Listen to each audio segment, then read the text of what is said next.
It was a quiet winter evening inside a small convenience store on the edge of town. Ryan Walker stood near the back aisle staring at a shelf he wasn't really seeing. The fluorescent lights hummed overhead. A country song played too softly from a radio behind the register.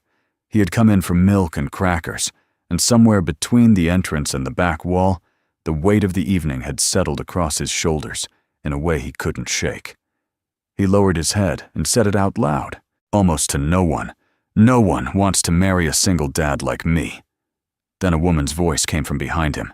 "I will." Ryan Walker had not planned on saying anything out loud that night. He had come to the store for one reason, a carton of milk and maybe a box of crackers if the total stayed under $10. That was the kind of math he did automatically, now the kind that had replaced every other type of thinking he used to do. He used to think about weekends, about road trips, about what kind of life he wanted to build. These days, he thought about whether the water bill would clear before his next paycheck, and whether the furnace in the apartment would hold through another Colorado winter, and whether he was doing enough with what he had. He was 35 years old, and he looked at not in a defeated way, but in the way of someone who had spent years doing physical work without complaint. Calloused hands, a jaw that stayed tight even when he was trying to relax, eyes that moved quickly around a room out of habit, cataloging exits and problems and things that needed fixing before anyone else noticed they were broken. He worked maintenance and repairs for a local contractor, picking up extra shifts wherever someone needed a reliable pair of hands. The pay was not good. It was enough. Most months, it was enough. His wife Diane had died 4 years earlier. A long illness, the kind that starts quietly and then takes everything before you realize how far along it has gone. Ryan had watched her decline over 18 months, the slow erasure of someone he had built his life around. And then she was gone, and he was left with a daughter to raise alone, and a stack of medical bills that arrived in the mailbox like a second form of grief. He did not talk about it much. There was nothing to say that would change it, and talking had never been the thing that made him feel better. Working did. Staying busy did. Keeping the apartment clean and the refrigerator stocked, that was what kept him from going under. He was not a man who felt sorry for himself. He had made a point of that early on, because he understood that self-pity was a current that would take him somewhere he couldn't afford to go. But some nights in the wrong kind of quiet, something honest surfaced anyway. The awareness that he was 35 and tired, and that the version of the future he had imagined when he was younger had been replaced by something much smaller and much harder. He did not resent it. He had simply stopped expecting anything different, and somewhere along the way that stopping had started to feel permanent. That was the state of mind he was in when he said what he said. Inside that small store, the fluorescent lights humming overhead, the country song playing too softly from a radio behind the register. He said it under his breath, the way a person says something they have been carrying long enough that it finally slips out on its own. He was not addressing anyone. He certainly did not expect a response. The woman standing 2 feet behind him was not someone he had noticed when he walked in. She had come in after him, moving quietly along the far aisle, picking up a bottle of water and a small bag of almonds. She was dressed simply dark slacks, a fitted jacket, her hair pulled back in a way that looked effortless, but wasn't. She looked like someone passing through, not someone who belonged to this town. She had the kind of composed stillness that made her easy to underestimate, until you looked directly at her and realized the stillness was not passive. It was controlled. Her name was Olivia Bennett, though Ryan did not know that yet. She heard what he said. She had not meant to. But the store was nearly empty, and his voice, though low, carried in that particular way that honest things always do, with a weight that makes the air around them feel different. She looked up. She saw his posture, the slight forward curve of his shoulders, the way he was staring at the floor rather than at anything in front of him. She did not make a decision so much as react. The words came out before she had fully thought them through. "I will," she said. Ryan turned around fast. He stared at her. For a moment, neither of them moved. His expression was somewhere between confused and alarmed, the look of a man who had just been caught saying something private and wasn't sure how much of it had been heard. Olivia realized immediately how it had landed, and a rare flicker of embarrassment crossed her face. "I meant I'll cover whatever you're buying," she said, her voice even. "I'm sorry. That came out completely wrong." She gestured briefly toward the register. "I wasn't trying to make it strange. I heard what you said, and I reacted without thinking." Ryan looked at her for a long moment. He was not a man who accepted things easily from strangers. There was a version of this where he said no, thanked her politely, and walked to the register with exactly what he had come in for. He had that instinct, the same instinct that had kept him from asking for help for 4 years, the one that told him accepting anything from anyone meant owing something in return, and he did not have anything left to give. But something about the way she said it stopped him. There was no pity in it. That was the thing he could not stand. Pity from people who saw the situation and felt sorry in a way that made them feel better about themselves. Olivia did not look like she was doing this to feel good. She looked faintly embarrassed and strangely earnest, and very much like someone who had surprised herself as much as she had surprised him. "You don't have to do that," Ryan said.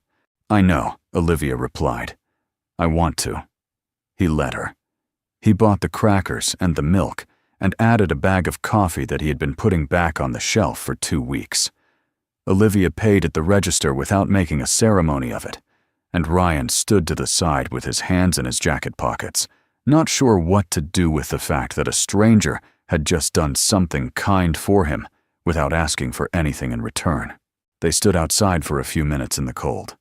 It was the kind of conversation that happens when two people aren't quite ready to walk away from something they don't fully understand yet. Olivia asked how long he had lived in Colton. He said most of his life except for a few years after high school, when he thought he wanted to go somewhere else. She asked what brought him back. He said it was complicated, and then, because she waited without pressing. He said his wife had family here, and staying had made sense at the time. And then staying had just become the thing he did. Olivia told him she was in town for work, that her company was setting up a regional operations hub about 20 minutes outside of town, and she had been driving back from a site visit when she decided to stop. She did not mention the name of the company. She said it the way people say things when they are more interested in the conversation than in what the conversation reveals about them. Ryan mentioned without intending it to sound like anything that he had been looking for something more stable. His current contractor had been cutting shifts. The extra work that had kept his budget functional was drying up, and he was trying to figure out the next step before the gap became a problem instead of just a risk. Olivia reached into her jacket pocket and took out a card. Plain white. A name and a direct number, not a general HR queue, she said. There was a position at the operations hub in the Facilities and Infrastructure Division. Real work, physical and technical, the kind he clearly knew how to do. They were interviewing in the next 2 weeks. Ryan looked at the card. He turned it over once. The name on it said, Olivia Bennett, and below that, a title he did not read carefully, and a number. He was not thinking about the title. He was thinking about what it meant to take something from a stranger, and whether this counted, and whether it mattered. He was thinking about the bag of coffee she had just paid for, and the furnace that was making the wrong sound, and the fact that he had been standing in a convenience store at 8 in the evening, running numbers in his head, and something in him was simply exhausted from doing that alone. "I'll think about it," he said. Olivia nodded. She did not push. "Fair enough," she said, and that was all. She drove away first. Ryan stood in the parking lot for a minute longer than he needed, to the card in his hand, the cold coming in through the collar of his jacket. The store's lights threw a pale rectangle across the asphalt. Somewhere behind the tree line, the wind was moving through dry branches. The town was quiet in the way small towns get quiet on weeknights. In November, not peaceful exactly, just empty of distraction, which was its own kind of pressure. He thought about pride. He had a lot of it. It had served him well most of the time and cost him things he hadn't realized he was losing until later. He thought about what the next few months looked like if nothing changed, the same tight margins, the same feeling of running in place while the ground slowly shifted underneath him. He put the card in his inside pocket. He had not decided anything yet, but he had stopped talking himself out of it, and for Ryan Walker, that was close enough to a beginning. He called the number 3 days later. The woman who answered confirmed the position, the timeline, and the interview date with brisk efficiency Thursday at 2 in the afternoon. Ryan said yes before she finished the sentence. He did not sleep well the night before the interview, not because he was nervous in the ordinary sense, but because he understood in the way that people who have spent years reading situations understand things, that something was changing. He could not have said what or how. He only knew that the card in his jacket pocket had not felt like nothing when he put it there, and it still didn't. He wore the cleanest clothes he owned. He drove the 20 minutes out to the operations site, which was larger than he had expected, a long, low building set against the hillside. Newer construction, the kind of facility that suggested significant capital and serious intent. He went through the interview without pretense. He answered every question, directly described his experience accurately, and did not oversell or undersell a single thing. The two people across the table seemed satisfied. They said they would be in touch within the week. They called him Friday morning. He had the job. He sat in his truck in the parking lot of the contractor's office, where he had just handed in his notice, and stayed there for a few minutes, not moving. The card was still in his inside pocket. Outside, the November sky was the flat gray of a season that doesn't apologize for itself. He thought about Diane briefly, the way he sometimes did at moments that felt like turns in a road. He thought she would have told him it was about time. He thought she probably would have been right. He started the following Monday. He had no idea what was waiting for him on the other side of that door. He only knew that he had stopped saying no to things simply because he was afraid of what yes might cost him. And that, for now, was the most honest thing he could say about where he stood.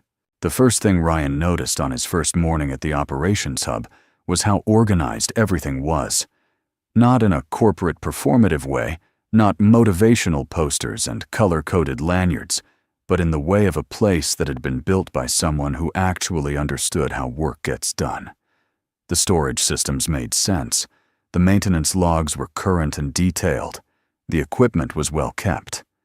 Someone had thought carefully about all of it, and whoever that person was, Ryan respected them before he had met them. He spent the first week learning the systems, mapping the facility layout, and introducing himself to the other members of the infrastructure team. There were 6 of them in his division, a mix of ages and backgrounds, most of them practical, plain-spoken men and women who were more interested in whether you could do the job than in who you knew or where you came from. Ryan fit in without effort. He was good at the work, and he did not pretend otherwise, but he also didn't make a point of it. He just showed up, did what was asked, and did more than was asked when he saw it needed doing. By the end of the first week, 2 members of his team had started bringing their problems to him before taking them to the supervisor. He noticed that too. He didn't say anything about it. He had not seen Olivia since the parking lot of the convenience store. Her name came up in passing. Someone mentioned the chairwoman's visit to the site was scheduled for the following week, but Ryan had filed that information somewhere in the back of his mind and left it there. She had given him a referral. He had earned the job on his own terms. That was the version of events he intended to live with, and he was committed to living with it cleanly. Then she walked through the door on a Tuesday morning, and every version he had constructed quietly came apart. She was not what he had expected, which was irrational because he had already met her. But meeting someone in a convenience store at night and seeing them walk into a facility with 8 department heads trailing behind them are 2 different things. She moved through the room with a kind of unforced authority, not commanding attention the way some executives did through volume or posture, but drawing it the way a still point draws the eye in a room full of motion. She was composed and precise, and clearly had already read every report the department heads were holding before any of them opened their mouths.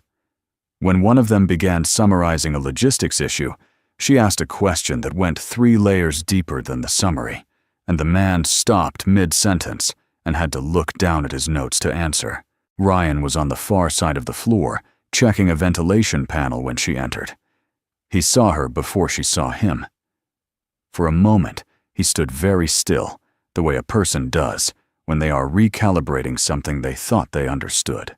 Then she looked across the room, and their eyes met. Olivia Bennett's expression shifted just slightly, a recognition controlled immediately, and then something quieter and less easy to name.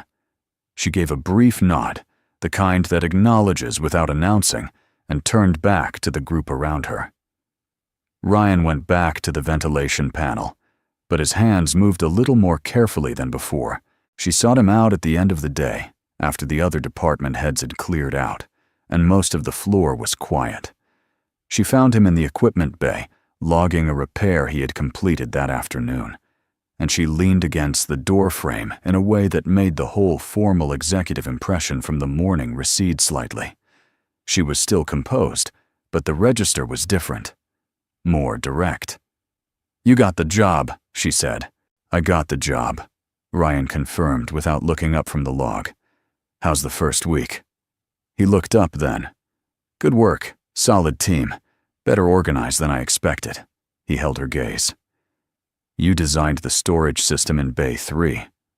It wasn't a question. Something moved across her face that might have been surprise or satisfaction or both.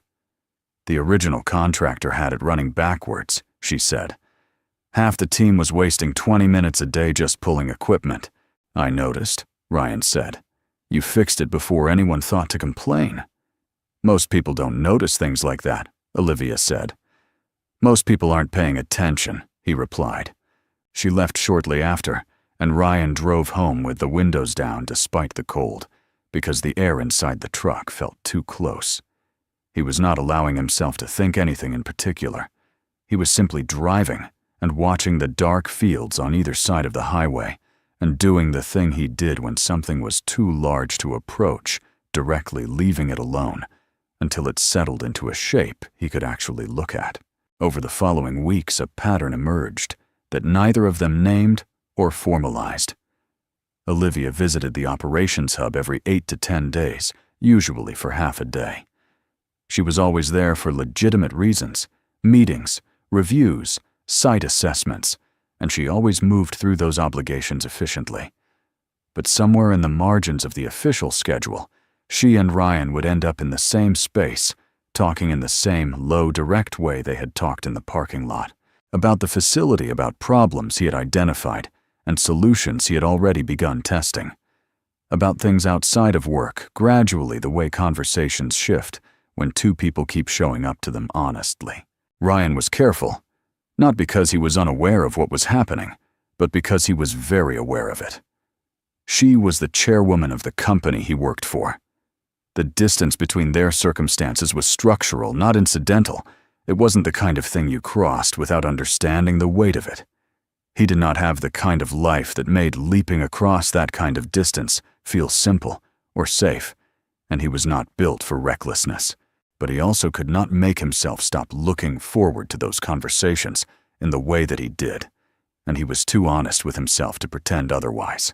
What he did not know was that Olivia was having almost exactly the same internal argument. She had built her company from a concept she had written in a rented room at 24 years old, through 7 years of decisions that most people in her position would not have had the nerve to make. She was 32 now, and she had everything that was supposed to come with that level of success: the respect, the resources, the range of motion that money provides. What she did not have was anyone in her life who talked to her the way Ryan Walker talked to her. Without deference, without agenda, without the particular kind of flattery that successful people attract and learn to distrust. He said what he thought. He asked real questions. When he disagreed with something she said, he said so plainly, without softening it into something more comfortable. She found herself more than once staying 20 minutes longer than she had planned, because she was not ready for the conversation to end. She told herself it was simply that he was interesting. She was not sure she believed herself. The photograph appeared on the company's internal communication platform on a Thursday afternoon, 6 weeks after Ryan had started. Someone had taken it at the end of a site visit. Olivia and Ryan standing near the equipment bay entrance, close enough that their shoulders were almost touching both of them. Mid-conversation, both of them, with an expression that was different from the expressions people wear during work conversations.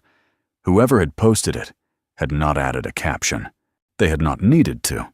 By Friday morning, Ryan heard about it from 2 separate people before he had been at the facility for an hour. The comments were careful at first, the way rumors are when they're still deciding how far they want to go. Raised eyebrows and half sentences in the break room. A few pointed silences when Ryan walked into certain spaces. By the following week, the subtext had become text.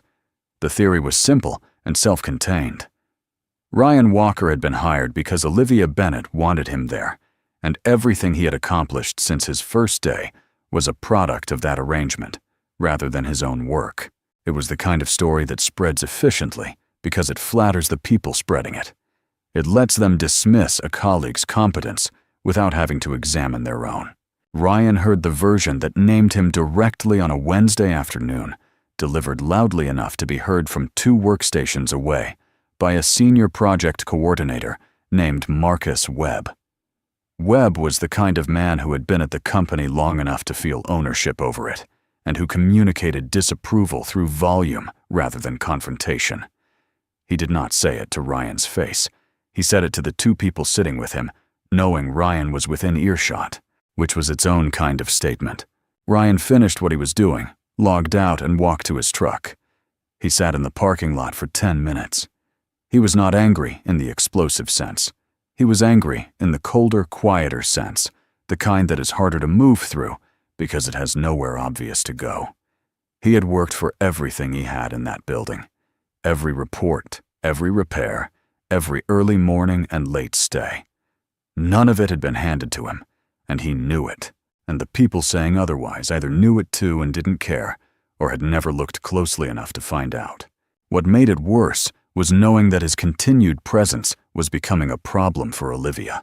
He heard that part from a woman on his team named Sandra, who said it carefully, and without embellishment the board had asked questions. Not accusations, questions which in that context meant the same thing.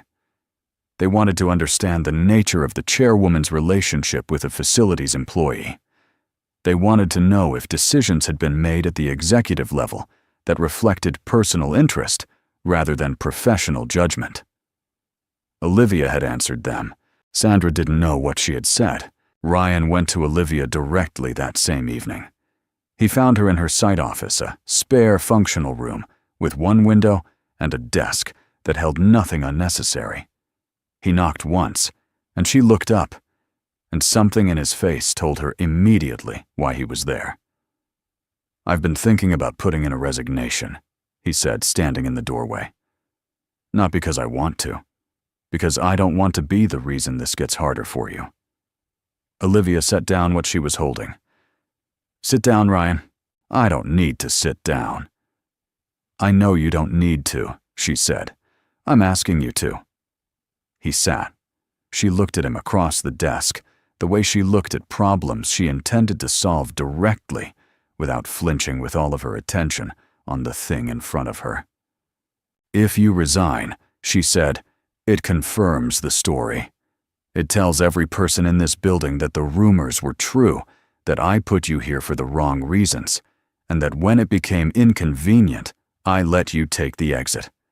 That is not what happened, and I am not going to let that be the version that stands." Ryan said nothing.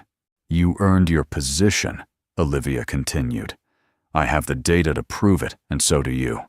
If the board wants a conversation about my judgment, I'll have that conversation. But you walking out of here before anything has been resolved is not a solution. It's a retreat. And I don't think you're someone who retreats."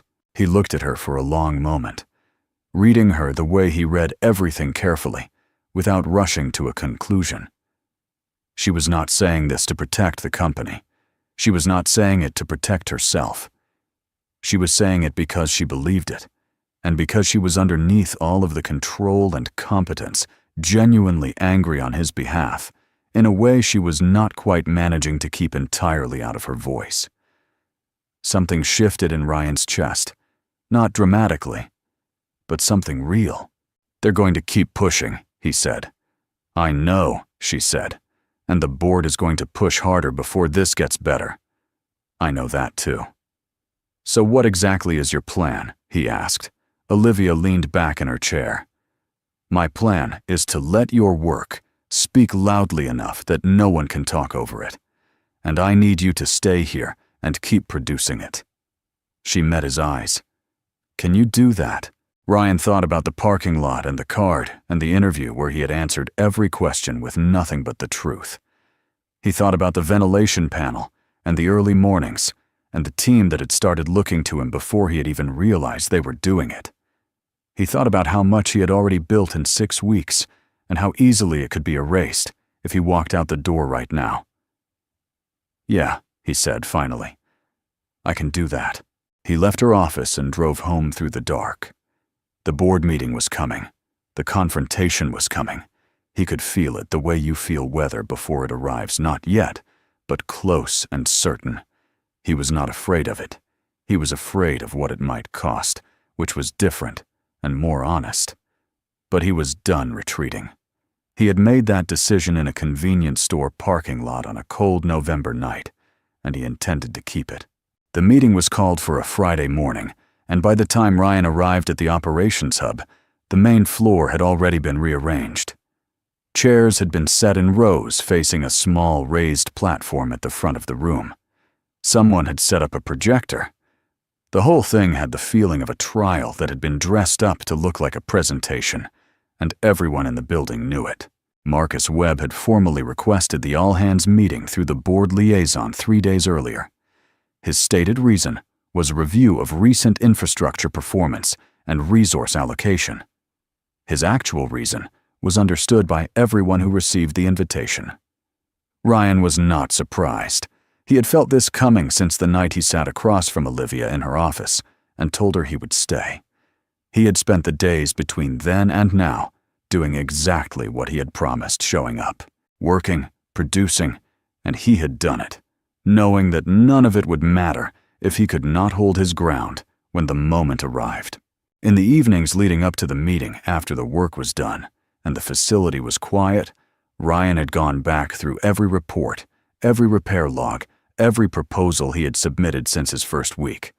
He compiled everything into a single master document, dated, sourced, verifiable, and the night before the meeting, he sent it directly to every department head at the hub, to Gerald Hurst and Patricia Cole through the official board contact directory he had located on the company's internal governance portal, and to his own direct supervisor as a matter of record. He sent it at 6:15 in the morning. He knew they would have time to read it before the meeting began. That was the point. He took a seat near the back of the room when he arrived, not out of apprehension, but because he wanted to see the full room before anything began. Sandra gave him a brief look as she sat down 2 rows ahead. A few other members of his team found seats nearby, without making it obvious they were doing so deliberately. Ryan noticed. He kept his hands loose on his knees and watched the room fill. Olivia was present, seated to the side of the platform, with 2 board members he recognized from prior visits, Gerald Hurst, who handled operations oversight, and Patricia Cole, who chaired the governance committee. Neither of them looked comfortable. They had the expressions of people who had been pulled into something they would have preferred to resolve quietly and were now obligated to see through in public. Marcus Webb stood at the front with the projector remote in his hand and began the way people begin when they have decided the performance matters as much as the content. He spoke about standards. He spoke about merit. He spoke about the importance of maintaining institutional trust, particularly during periods of rapid growth when the company's culture was still being established at a new site. Every sentence was technically about the organization. Every sentence was about Ryan Walker. He brought up the photograph. He had printed it an actual printed copy on paper, held up for the room to see, and described it as evidence of a relationship that had compromised the integrity of the hiring process. He named Ryan directly. He used the words preferential treatment and conflict of interest with the careful enunciation of someone who has rehearsed them. He said that one man's presence in the building raised questions about what other decisions had been influenced by factors that had nothing to do with professional qualification. The room was quiet in the way rooms get quiet, when people are paying very close attention but do not want to be seen doing so. Ryan stood up. He did not ask for the floor. He did not wait for Webb to finish or for anyone to acknowledge him. He simply stood, and the room's attention shifted the way it does when a person moves with a particular kind of certainty. Not aggression, not performance, just the unmistakable clarity of someone who knows exactly what they are about to do. "I'd like to address that," Ryan said. Webb looked at him with the expression of someone who had expected resistance, but not this quickly. Gerald Hurst glanced at Olivia. Olivia did not look at Gerald Hurst. She was watching Ryan. Ryan walked to the front of the room. He had no remote, no slides, no printed materials. He did not need them. He had sent the document that morning precisely so that the facts would be in the room before he opened his mouth.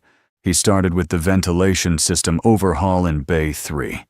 He described the problem, the diagnosis, the solution he had implemented in his second week, and the operational hours recovered. As a result, 11 hours per week, across the team, compounded over the 6 weeks since the fix. He named the dollar figure those recovered hours represented in labor efficiency. He stated it clearly without rounding. He moved to the equipment maintenance backlog that had existed before his arrival, 42 outstanding items, some of them dating back 7 months. He described the system he had built to address them, the timeline he had set, and the fact that the backlog was now at 6 items, all of them in active resolution. He named the team members who had contributed and the specific roles they had played.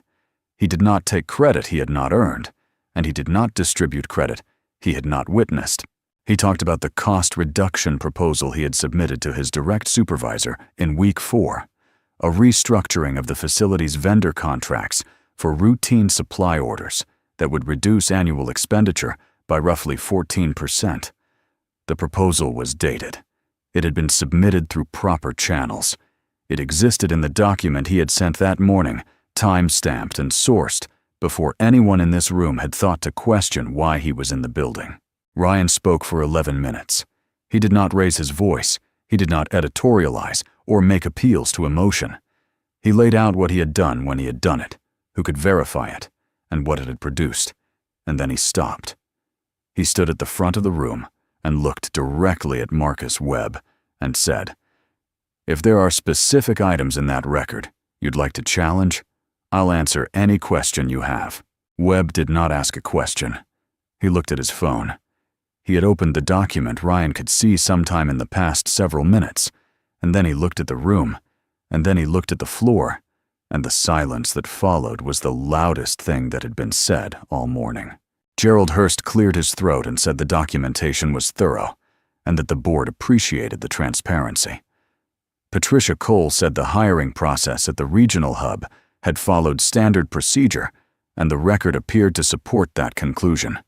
Her tone was the tone of someone officially closing a door that had been left open too long. Several members of Ryan's team spoke after that. Sandra was first. She described working alongside him for 6 weeks, listed specific instances where his judgment had changed outcomes, and said plainly that she had never once seen his work ethic influenced by anything other than the work itself. 2 other team members followed her, both of them brief and factual, both of them saying versions of the same thing in their own words. A 4th person, a man from logistics named Dennis, who had barely spoken to Ryan outside of work, stood up and said that the ventilation fix alone had changed the quality of his team's mornings, and that he had no idea who had done it until he asked, and that was exactly the kind of person you wanted in a building. Marcus Webb left before the meeting formally closed. He walked out through the side door with the printed photograph still in his hand, and did not return to the floor that day. Nobody went after him. Nobody needed to. Olivia crossed the floor to where Ryan was standing after the board members had moved to a side room and most of the staff had dispersed. She stopped a few feet away, and for a moment, neither of them said anything, which between them had never meant nothing. "You didn't tell me you were going to do that," she said. "You told me to let the work speak," Ryan said. "I just decided to translate." Something moved in her expression, a quiet fracture in the composure brief, and real, the kind of thing she didn't usually let show. "The cost reduction proposal, 14%. Roughly, the exact figures in the document. I read it." She looked at him steadily. "Ryan, that's not a junior facilities contribution. That's an operations-level recommendation." He met her eyes. "I know what it is. I didn't know what to do with it except submit it through the right channel and wait." Olivia looked at him for a long moment, the way she had looked at him across the desk that evening in her office, fully without deflection, with all of the distance between them visible, and neither of them pretending it wasn't there. The situation had not changed structurally. She was still the chairwoman. He was still the man hired to manage facilities. None of that had shifted. But something between them had moved into the open, past the point where it could be managed by simply not naming it. "I owe you an honest conversation," she said. "You don't owe me anything," Ryan said. "You gave me a referral. I took it from there." "That's not what I mean." He held her gaze. "I know what you mean." The board reconvened briefly that afternoon. Patricia Cole delivered the formal conclusion the hiring process had been conducted within established guidelines. The employee's performance record supported the validity of his placement, and the concerns raised that morning were considered addressed. Gerald Hurst noted that the cost reduction proposal would be forwarded to the Operations Committee for expedited review. No further actions were recommended. The matter was closed. Ryan drove home that evening with a stillness in him that was different from anything he had felt in the past several weeks. The weight that had been sitting across his shoulders since the photograph appeared, the constant low-level bracing for impact was gone.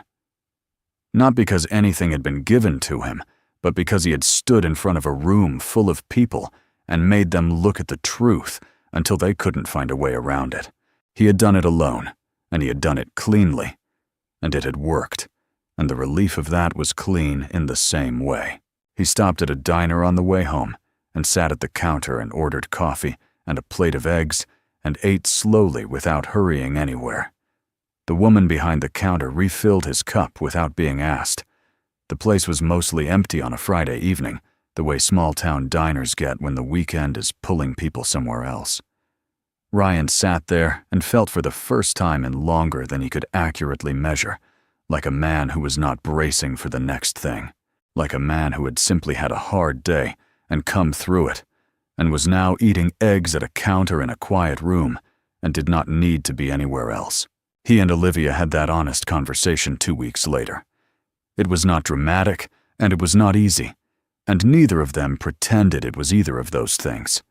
They talked about what was real, and what it would cost, and what it would require, and somewhere in the middle of that conversation, it became clear that they had both been working through the same set of questions from opposite directions for months. Ryan said that he wasn't interested in something that required him to be something other than what he was. Olivia said that was precisely why they were having this conversation. He looked at her across the table for a long moment, and then he laughed a short, quiet sound, and said that of all the things he had expected from the year he was having, this had not been on the list. "Neither did I," Olivia said, and she smiled, not the composed, measured expression he had cataloged over the past several months, but something less managed. The smile of someone who had stopped pretending they weren't pleased and found it was easier than they had expected. They did not rush what came next.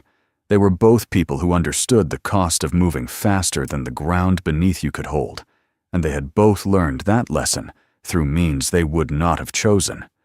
They moved carefully and honestly, and gave each other room to be uncertain without making uncertainty into a problem. There were dinners and long conversations that ran past midnight, and disagreements that they worked through without flinching, because they were both built for honesty, even when it was uncomfortable, and that turned out to be the most important thing they had in common. 6 months later, Ryan was promoted to Regional Operations Manager, a decision made by the board on the basis of a formal performance review and the fully implemented cost reduction plan, which had come in at 16% rather than 14%, and which had drawn notice from the company's central offices. Gerald Hurst delivered the news in a meeting that lasted 8 minutes. Ryan accepted it, the way he accepted most things directly, without a lot of ceremony, and then went back to work. He called Olivia that evening. She had already heard. Of course, she had already heard. She said congratulations in a tone that contained approximately 1% congratulations and 99% I told you so, and Ryan said he appreciated both. She laughed, the real one, the unguarded one, and he held on to the sound of it for a moment before saying anything else. He proposed on a Sunday morning in late spring in the kitchen of the small house he had rented, when his finances finally gave him room to breathe. He had not planned an elaborate gesture because neither of them were people who needed elaborate gestures. He had simply arrived at the moment when not asking felt stranger than asking, and so he asked. Olivia looked at him for a count of 3, which felt considerably longer than 3, and then she said, yes, with the directness she brought to everything. No qualification, no condition. Just the word itself landing with the full weight of someone who had considered it carefully and meant it completely. At the small family dinner they held the following month, Olivia raised her glass and looked at Ryan across the table. She did not make a speech. She said 4 words. I will, she said. Ryan held her gaze. He did not need to ask what she meant. He had known since a cold November night in a parking lot in Colton, Colorado, when a woman he had never met had said something honest to a stranger who hadn't expected anyone to be listening.